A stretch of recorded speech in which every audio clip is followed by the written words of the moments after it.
एक शॉट ने पाकिस्तान के अंदर कल दोबारा गैर यकीनी सूरत पैदा करने की कोशिश की, और उस जमात जो उसको लीड कर रही है, जिसको ऑन कर रही है कि नहीं ये दुरुस्त उनके इल्ज़ाम हैं, उन्होंने भी अपने थोड़ा सा अपने जो मुतालबात में, अपनी स्ट्रेटजी में थोड़ी तब्दीली की। और उसके साथ साथ जो हमें सियासी इस्तेहकाम के दरीना ख्वाब है वो पूरा होता हुआ दिखाई नहीं दे रहा। दूसरी जानिब अब PTI के लोग भी इस चीज़ को कब रियलाइज़ करेंगे कि हम जो बाहमी इख्तलाफात हैं बहुत हो गया, अब एक जगह पे बैठें और बैठ के तय करें कि माजी के जो सब कुछ किया जा रहा है उसको दफन करें और आगे बढ़ने के लिए एक बेहतर हिकमती अमली अपनाएं।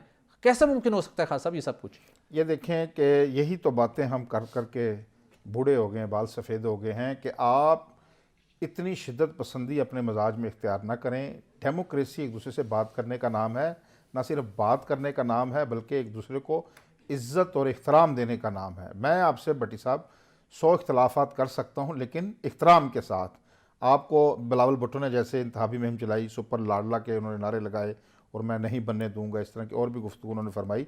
उस वक्त भी हमने इन्हीं प्रोग्राम में बात करते रहे। कल कला ऐसा ना हो कि आपको मुस्लिम लीग नून के साथ ही इत्तेहाद करके मरकज़ में दोबारा बैठना पड़े। आज वही सूरत हाल से दो चार हो गए हैं।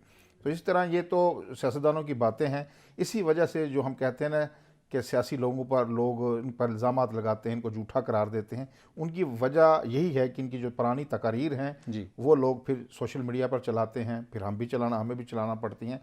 तो इसका जिस दोराहे पर पाकिस्तान इस वक्त भट्टी साहब खड़ा है, हमें इंतहाई मैच्योरिटी, संजीदा रवैये की ज़रूरत है। यकीनन मैं ये समझते, देखें PTI, मैंने उस दिन कहा था आपको इसी प्रोग्राम में कि जो चेयरमैन PTI हैं, बानी PTI इमरान खान, अब तो मैं कहता हूँ इस पर भी पाबंदी भट्टी साहब ख़त्म होना चाहिए। कहा साहब कोई पाबंदी नहीं है, आप बात कर सकते हैं। नाम तो मिसल नाम ये बानी PTI क्या है जी, इमरान खान जी, वो उन्होंने उनकी तरबियत उस दिन से शुरू हुई है जब से उन्होंने जेल काटी है जी। अब देखिए उनके रवैये में तब्दीली आस्ता आस्ता आ रही। ठीक, अब वो हकीकत वैसी ही असम्बली है जो वो छोड़ कर गए थे, उतनी ही करीबन करीबन नशिस्तें हैं उनके पास भट्टी साहब। अब वही जो पुरानी 2018 वाली सूरत हाल सामने आ रही, ठीक है ना, बाकी पार्टियों के साथ वो भी वही सूरत हाल बनती जा रही। उस वक्त आपको कहा आप असम्बलियों में इस्तीफ़े ना दें, आप ऐवानों में बैठकर मुकाबला करें। चलो देर आए दुरुस्त आए। आज PTI मैं समझता हूँ बैरिस्टर गौहर एक मतवाज़न आवाज़ हैं PTI की, उन्होंने बड़ी अच्छी बात की। और जो उनके साथ हैं, जो वज़ीर-ए-आज़म के उम्मीदवार नामजद हुए हैं, बिल्कुल उमर सही, अयूब, उन्होंने भी।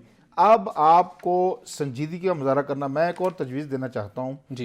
एक तो बिल्कुल अब PTI के रवैये में तब्दीली है। एक वजह तो कुछ हमारे दोस्त ये भी बता रहे हैं कि जो मुक़्तदरा है उनकी तरफ से भी जो दरवाज़ा तो बंद किया गया था मुकम्मल, कोई हवा भी नहीं आ रही थी, अब थोड़ी सी खिड़की खुलने का भी इशारा मिला है, तो इसीलिए इनके रवैये में तब्दीली भी आई है।